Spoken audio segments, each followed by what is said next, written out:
తండ్రిని సంతోషింపజేశాడు రాముడు. దేని చేత? ఒక్కటే, రామా ఇలరా ఏ నాన్నగారని. ఎందుకు ఇప్పుడు కాదు, పరిగెత్తుకుంటూ వెళ్ళి నన్ను నిలబడ్డాను.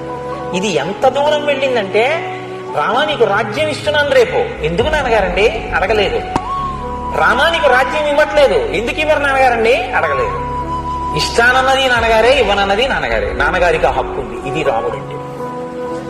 ఇది రతికరప్పితు, తండ్రికి సంతోషం. అప్పుడు నాన్న నాన్న అని మీరు బుజ్జగించి కొడుకు ఏదడిగితే అది ఇచ్చినప్పుడల్లా నాన్నగారండి నాన్నగారండి అంటే కొడుకు గొప్పవాడు కాడు.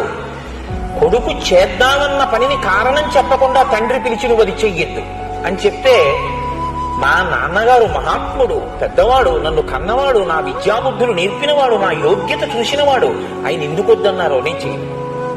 ఏమంటే కనుక్కోండి ఎందుకు వద్దన్నారో. నేను అడగాలా? అడగక్కర్లేదు, మా నాన్నగారు వద్దన్నారంతే అన్నాడు అనుకోండి, ఆ తండ్రికి గజారోహణం చేయించినట్టు. చాలు నాకు అటువంటి కొడుకని.